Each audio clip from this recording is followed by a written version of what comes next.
Fajar baru saja menyingsing ketika pasar tradisional di ujung kota mulai berdenyut hidup.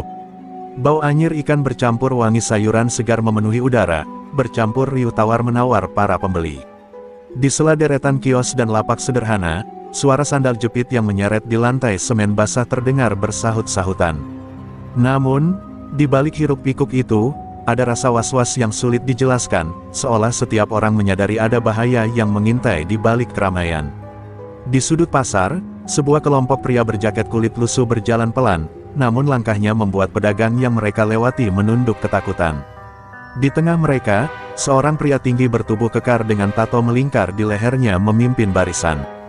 Dialah Asep Codet, preman yang namanya sudah cukup untuk membuat nyali para pedagang menciut. Matanya menyapu seluruh pasar seperti singa lapar mencari mangsa. Tak ada yang berani menegur atau bahkan menatap terlalu lama. Mereka tahu, satu tatapan salah bisa berarti kios diacak-acak atau dagangan dibuang begitu saja. Sudah setahun terakhir Asep Codet dan gengnya memegang kendali pasar ini, memalak setiap pedagang dengan dalih uang keamanan. Ironisnya, justru merekalah sumber rasa tidak aman itu. Pagi itu, langkah Asep terhenti di depan sebuah lapak sederhana yang menjual sayur mayur segar. Di sana, seorang wanita parubaya sedang sibuk menata ikatan kangkung dan bayam, wajahnya basah oleh keringat meski udara masih dingin. Namanya Bu Murni, ia dikenal ramah dan ulet, satu-satunya tulang punggung keluarga setelah suaminya meninggal. Namun nasibnya tak pernah lepas dari incaran para pemalak. Asep tersenyum miring, tapi matanya menyimpan ancaman. "Pagi, Bu, mana setoran minggu ini?" Suaranya datar, tapi seperti batu besar yang siap menimpa. Beberapa pedagang di sekitar pura-pura sibuk merapikan dagangan, meski telinga mereka jelas menajam. Semua tahu, ketika Asep bicara seperti itu, tak ada pilihan selain menyerahkan uang. Bu Murni menelan ludah, tangannya bergetar saat ia meraih dompet lusuh di bawah meja. "Pak, tolong, dagangan sepi. Uang ini buat beli obat anak saya," ucapnya pelan, hampir berbisik. Kata-kata itu membuat Asep mengerutkan kening, lalu tertawa pendek, tawa yang lebih terdengar seperti ejekan. "Obat anak, hahaha, anak bisa sakit kalau emang gak bayar keamanan, Bu," jawab Asep sambil menepuk-nepuk meja lapak, membuat beberapa tomat jatuh berhamburan. Anak buahnya ikut terkekeh, sementara Bu Murni hanya menunduk, menahan air mata yang mulai menggenang di pelupuknya. Dan di antara derap langkah pagi itu, tak seorang pun tahu bahwa peristiwa kecil ini akan menjadi awal badai besar di pasar. Sebab, darah yang mengalir di tubuh Bu Murni adalah darah yang sama dengan seorang pria yang dulu pernah membuat nama para petarung jalanan gemetar, Siswanto, anaknya. Asep Codet menunduk sedikit, mendekat ke wajah Bu Murni, membuat napasnya yang berbau rokok dan kopi basi menusuk hidung. "Jangan bikin gue ngomong dua kali, Bu. Uang, sekarang," katanya dengan nada pelan tapi penuh ancaman. Suara itu, meski tak keras, mampu menembus hiruk-pikuk pasar, memaksa Bu Murni menunduk semakin dalam. Tangan Bu Murni merogoh dompetnya perlahan. Hanya ada beberapa lembar ribuan yang ia kumpulkan dari hasil penjualan pagi itu. Jumlahnya bahkan tak cukup untuk membayar biaya sekolah cucunya minggu depan. "Ini semua yang saya punya, Pak," ucapnya lirih, suaranya bergetar seperti tali jemuran diterpa angin kencang. Asep menatap uang itu, lalu mengibaskan tangan. "Main-main sama gue, segini." Ia meraih kantong kain tempat Bu Murni menyimpan uang hasil jualan lainnya, lalu membukanya paksa. Beberapa ikat uang kecil yang disimpan untuk modal ikut raib, digenggamnya tanpa ragu. Anak buahnya berdiri menghalangi pandangan pembeli, memastikan tak ada yang berani ikut campur. "Pak, tolong, itu uang buat kulakan besok." Suara Bu Murni pecah, air matanya jatuh, membasahi ujung kerudungnya. Beberapa pedagang di sekitar menggertakkan gigi, tapi tak satu pun berani melangkah. Mereka tahu Asep Codet tak segan memukul siapa saja yang mencoba melawan. Asep terkekeh, memasukkan uang itu ke saku jaket kulitnya. "Besok, kalau mau dagang besok, ya bayar hari ini." "Gampang kan, Bu?" ujarnya sambil berbalik, seperti peristiwa itu hanyalah rutinitas biasa. Anak buahnya menyeringai, menikmati ketakutan yang mereka sebarkan. Ketika langkah Asep menjauh, Bu Murni terhuyung, lututnya lemas. Ia menatap lapaknya yang berantakan, beberapa sayuran terinjak oleh pembeli yang tak sadar atau pura-pura tak melihat. Hatinya terasa diremas, bukan hanya karena kehilangan uang, tapi karena merasa tak ada seorang pun yang bisa melindunginya. Di sudut pasar, seorang pedagang ikan tua menatap Iba. "Bu, lapin air mata, nanti sakit," katanya lirih. Tapi Bu Murni hanya mengangguk pelan, memungut tomat-tomatnya yang jatuh. Dalam hatinya, ia sudah tahu apa yang harus dilakukan. Meski berat, ia akan menghubungi anaknya malam ini. Dan tanpa disadari oleh Asep maupun gengnya, benih balas dendam mulai tumbuh di hati seorang ibu. Benih itu akan memanggil kembali satu nama yang pernah hilang dari peredaran, tapi masih hidup dalam bisik-bisik dunia bawah Siswanto. Malam itu, pasar sudah lama sunyi. Lampu-lampu jalan memantulkan cahaya redup di genangan air hujan sore tadi. Di rumah kecilnya yang berdinding papan, Bu Murni duduk di lantai, menatap kosong dompetnya yang kini hampir tak berisi. Suara jam dinding berdetak pelan, seolah mengejek kesendiriannya. Ia mencoba makan malam, tapi setiap suapan terasa hambar. Bayangan wajah Asep Codet kembali terlintas di kepalanya, senyum miring, tatapan merendahkan, dan tangan kasar yang merampas uang hasil jerih payahnya. Air mata yang ia tahan sejak pagi mulai jatuh lagi, membasahi piring nasi dingin di hadapannya. Dari kamar kecil di sudut rumah, terdengar suara batuk kecil cucunya. Bu Murni bergegas menghampiri, mengusap dahi bocah itu yang terasa hangat. "Sabar, nak, besok kita beli obat," bisiknya lirih. Namun, di dalam hatinya, ia tahu uang untuk membeli obat itu telah lenyap di saku seorang preman pasar. Tangannya bergetar saat meraih ponsel butut di atas meja.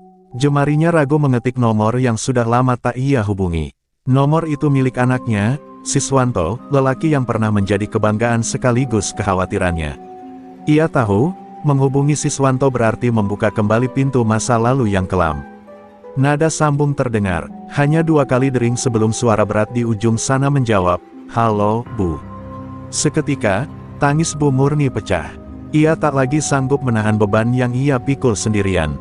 "Wanto, Ibu nggak kuat lagi," suaranya serak, diselingi isak. Siswanto terdiam beberapa detik, membiarkan ibunya meluapkan semua. Lalu suaranya berubah, dari hangat menjadi dingin. "Siapa yang bikin Ibu nangis?" tanyanya tegas. Ia mendengar cerita ibunya dari awal sampai akhir, tentang Asep Codet, tentang uang yang dirampas, tentang pasar yang kini jadi tempat ketakutan. "Ibu nggak minta Wanto berbuat macam-macam, cuma pengen dagang tenang," kata Bu Murni, masih mencoba meredam emosi anaknya. Tapi Siswanto tahu, ada luka yang tak bisa sembuh hanya dengan diam. "Besok pagi, Bu, jangan ke pasar dulu," jawabnya datar. "Biar Wanto yang ke sana." Di seberang telepon, wajah Siswanto mengeras. Di matanya, api lama yang sudah lama padam kini mulai menyala lagi. Api itu pernah membuatnya berdiri sebagai petinju jalanan yang ditakuti. Dan malam ini, ia memutuskan untuk kembali, bukan untuk uang, bukan untuk gengsi, tapi untuk kehormatan ibunya. Pagi itu, terminal kecil di kota tempat Siswanto tinggal masih lengang. Kabut tipis menggantung di udara ketika ia mematikan mesin truknya. Selama bertahun-tahun, hidupnya hanya berputar antara jalan raya, setir, dan pelabuhan bongkar muat.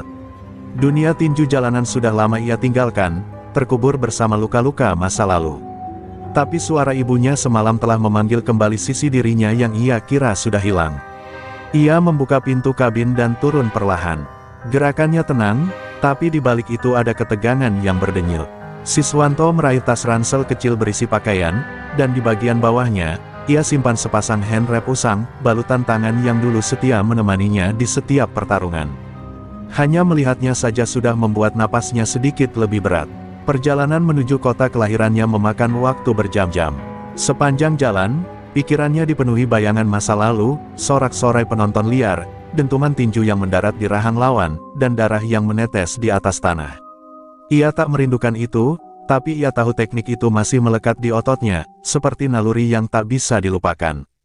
Ketika bas yang ia tumpangi memasuki gerbang kota, Siswanto menatap keluar jendela. Semua terlihat sama seperti dulu, warung kopi di pinggir jalan, bengkel kecil, dan pasar yang jadi denyut nadi kehidupan warga. Bedanya, sekarang pasar itu dikuasai ketakutan. Ia bisa merasakannya dari raut wajah orang-orang yang berjalan terburu-buru melewati gerbang pasar. Turun dari bas, ia tak langsung ke rumah. Siswanto memilih berjalan melewati jalan tikus di belakang pasar, mengamati dari kejauhan. Ia melihat Asep Codet duduk di warung kopi bersama anak buahnya, tertawa keras sambil menghitung lembaran uang. Setiap kali ada pedagang lewat, tatapan mereka penuh waspada, seperti tikus yang baru saja melihat seekor kucing lapar. Langkah Siswanto pelan tapi mantap. Ia tak ingin terburu-buru. Baginya, pertarungan bukan sekadar adu fisik, tapi permainan psikologis.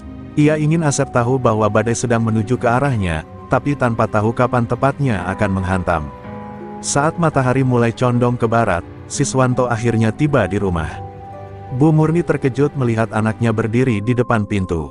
"Wanto, kamu beneran pulang?" Suaranya bergetar antara lega dan khawatir. Siswanto hanya mengangguk, lalu memeluk ibunya erat. Dalam pelukan itu, ia berjanji dalam hati, tidak akan ada lagi yang membuat ibunya menunduk di hadapan siapapun. Di luar, suara pasar mulai mereda, tapi di dalam rumah kecil itu, ketenangan hanyalah topeng tipis. Malam nanti, Siswanto akan mulai bergerak. Dan saat ia bergerak, nama Asep Codet akan segera menjadi cerita masa lalu. Keesokan paginya, kabut tipis masih menyelimuti jalan menuju pasar. Siswanto berangkat lebih awal, jauh sebelum pedagang mulai membuka lapak. Ia mengenakan jaket abu-abu polos dan topi hitam yang menutupi sebagian wajahnya. Langkahnya tenang, tapi matanya awas, seperti seekor elang yang mengamati mangsanya dari ketinggian. Ia berdiri di sudut jalan, pura-pura meminum kopi di warung kecil yang menghadap langsung ke pintu masuk pasar. Dari sana, ia melihat satu persatu pedagang datang dengan pikulan, gerobak, atau sepeda tua. Namun ada pola yang ia perhatikan, setiap kali sekelompok pria berjaket kulit hitam lewat, para pedagang menunduk dan mempercepat langkah. Tatapan ketakutan itu tak pernah salah, itulah tanda penguasa bayangan sedang berkeliling. Asep Codet muncul bersama 4 anak buahnya. Mereka berjalan tanpa terburu-buru, seperti kucing besar yang tahu semua tikus di sekitarnya tak berani melawan. Asep menghisap rokok sambil sesekali meludah ke tanah. Setiap kali ia berhenti di sebuah lapak, beberapa lembar uang berpindah tangan, kadang disertai tatapan pasrah, kadang disertai air mata yang cepat-cepat dihapus. Siswanto tak bergerak, ia hanya mengamati. Ia ingin tahu siapa saja yang berada di lingkaran Asep, bagaimana cara mereka beroperasi, dan kapan mereka paling lengah. Ia tahu, satu serangan gegabah bisa membuat pedagang lain menjadi korban. Dan itu bukan caranya. Hari pertama, ia hanya mengikuti dari jarak aman. Hari kedua, ia mencoba mendekat sedikit, berjalan seolah menjadi pembeli sayur biasa. Dari jarak kurang dari 5 meter, ia bisa mencium bau rokok murahan dan minyak rambut yang pekat dari Asep. Tapi yang lebih ia perhatikan adalah tangan kanan Asep, ada bekas luka bakar di punggung tangannya, tanda lama yang bisa ia gunakan untuk mengidentifikasi dari jauh. Di sela pengintaian itu, Siswanto juga berbicara dengan beberapa pedagang yang berani bercerita, meski dengan suara lirih. Dari mereka, ia tahu bahwa Asep biasa memalak Bu Murni setiap awal pekan, tepat saat pasar paling ramai. Waktu yang sempurna untuk menunjukkan bahwa teror ini punya akhir. Menjelang sore di hari kedua, Siswanto memutuskan waktunya sudah dekat. Ia kembali ke rumah dengan langkah mantap. Ia duduk bersama ibunya, memintanya untuk tidak ke pasar besok. "Ibu tenang saja di rumah, besok semua akan selesai," ucapnya dengan suara pelan tapi tegas. Di luar, angin sore bertiup membawa debu pasar. Bagi orang lain, itu hanyalah hari biasa. Tapi bagi Siswanto, esok hari adalah panggung pertarungan, bukan di ring tinju, tapi di jalan, di tengah pasar, di hadapan semua orang. Dan ia berniat memastikan bahwa Asep Codet tidak akan pernah lupa hari itu. Pagi itu, pasar sudah mulai hidup ketika Siswanto melangkah masuk, bukan lagi sebagai pengamat diam-diam. Ia mengenakan kaos hitam sederhana dan celana jeans, tanpa ransel, tanpa topi, wajahnya terbuka, sorot matanya tajam. Ia berjalan dengan langkah tenang melewati deretan kios, menuju sebuah warung kopi di sudut pasar yang sering jadi markas Asep Codet. Asep sudah duduk di sana, menguap lebar sambil memutar cangkir kopinya. Di meja, beberapa lembar uang tercecer, hasil pungutan dari pagi itu. Anak buahnya duduk di kursi sebelah, tertawa sambil bercanda soal pedagang yang mereka intimidasi. Saat Siswanto melangkah mendekat, percakapan itu perlahan mereda, seperti anjing liar yang tiba-tiba mencium bau serigala.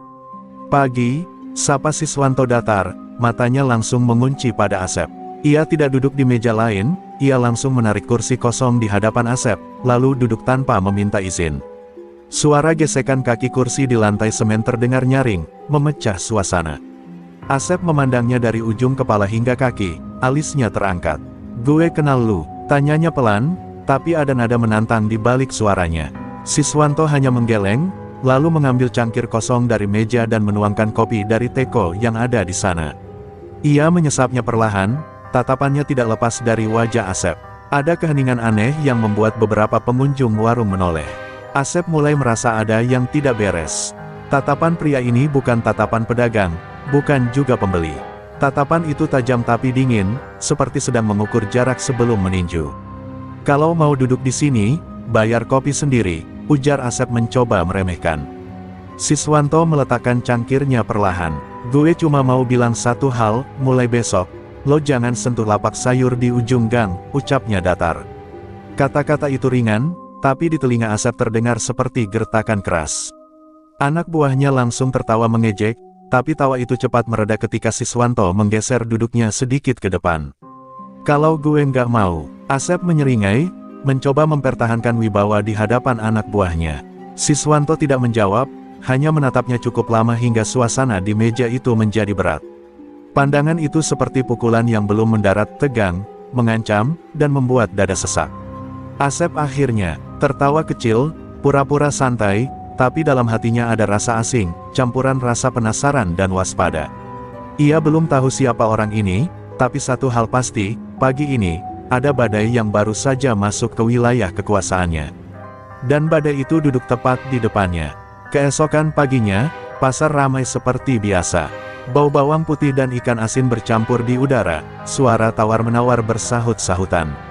Tapi di antara keramaian itu, ada ketegangan yang merayap. Beberapa pedagang yang kemarin melihat Siswanto duduk di hadapan Asep berbisik-bisik, bertanya-tanya apakah lelaki misterius itu akan kembali. Dan benar saja, Asep Codet muncul, kali ini dengan wajah sedikit lebih keras dari biasanya, diiringi 5 anak buahnya. Langkah mereka seperti arus air keruh yang siap merendam pasar. Mereka langsung menuju ke ujung gang, tempat Bu Murni biasa berjualan. Tapi yang mereka temukan bukan Bu Murni, melainkan Siswanto, berdiri di depan lapak kosong itu. "Aduh, kok yang jaga malah lu, Bang?" Asep menyeringai sinis, mencoba menutupi rasa tidak nyaman yang mulai merayap. Siswanto tidak menjawab, hanya berdiri tegak, kedua tangannya di saku jaket. Dari raut wajahnya, jelas ia sudah siap, dan bukan untuk bicara panjang. "Gue udah bilang kemarin, jangan sentuh lapak ini lagi," suara Siswanto tenang, tapi nadanya tajam. Anak buah Asep tertawa keras, menganggapnya hanya gertakan. Salah satu dari mereka maju, menepuk bahu Siswanto dengan kasar. "Kalau nggak mau minggir, lu yang kita angkut," katanya. Gerakan berikutnya begitu cepat. Siswanto menggeser kaki, memutar bahu, dan bam, sebuah pukulan kanan menghantam rahang pria itu, membuatnya roboh menghantam tumpukan karung bawang. Tawa anak buah Asep langsung hilang, diganti seruan kaget dari para pedagang yang menonton. Asep menggeram dan memberi isyarat. 4 anak buahnya serentak menyerbu. Siswanto bergerak lincah, tubuhnya seperti mesin yang sudah terlatih bertahun-tahun. Satu pukulan ke ulu hati, satu sikutan ke pelipis, satu sapuan kaki membuat 2 orang tersungkur sekaligus. Semua terjadi dalam hitungan detik. Kini hanya Asep yang berdiri. Wajahnya merah padam, tangannya mengepal. "Lu kira siapa lu berani-berani begini di pasar gue?" teriaknya. Siswanto melangkah maju, jarak di antara mereka tinggal 2 langkah. Gue anak dari Bu Murni. Dan mulai hari ini bukan pasar lo lagi," jawabnya sambil menundukkan kepala sedikit, siap melancarkan pukulan. Benturan pun terjadi, tinju Asep melesat, tapi Siswanto memotongnya dengan counter pang telak ke rahang. Tubuh Asep terhuyung, matanya kosong sepersekian detik sebelum terjatuh menghantam tanah. Sorakan dan teriakan meledak di pasar, tapi di tengah semua itu, Siswanto hanya berdiri tegak, napasnya teratur, seperti singa yang baru saja menegaskan wilayahnya. Pasar yang biasanya penuh dengan suara tawar-menawar kini bergemuruh oleh sorakan. Para pedagang yang selama ini hanya bisa menunduk kini berdiri di tepi jalan, menyaksikan Asep Codet terkapar di tanah. Wajahnya pucat, bibirnya pecah, dan matanya masih berusaha fokus. Anak buahnya tergeletak di berbagai sudut pasar, mengerang kesakitan, tak ada yang sanggup bangkit. Siswanto berdiri di tengah lingkaran manusia, napasnya tenang meski tubuhnya masih tegang.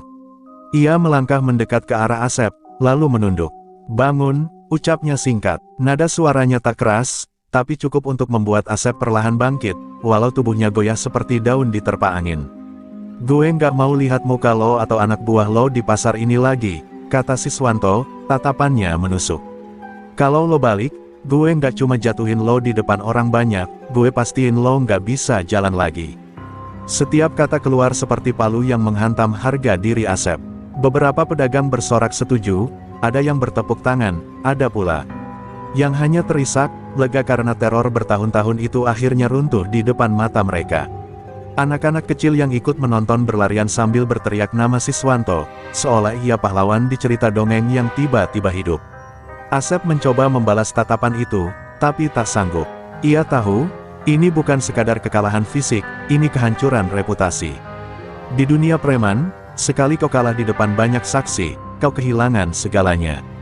Dengan sisa harga diri, ia hanya mengangguk, lalu melangkah terlatih meninggalkan pasar, diikuti anak buahnya yang tersisa. Saat bayangan mereka menghilang di ujung jalan, suasana pasar berubah drastis. Pedagang mulai membereskan dagangan tanpa rasa terburu-buru, pembeli kembali tawar-menawar tanpa bisik-bisik ketakutan. Beberapa orang menghampiri Siswanto, menyalaminya dengan mata berkaca-kaca. Siswanto hanya tersenyum tipis. "Pasar ini milik kalian, bukan milik preman," ucapnya sebelum berbalik pergi. Ia tak butuh tepuk tangan atau ucapan terima kasih, yang ia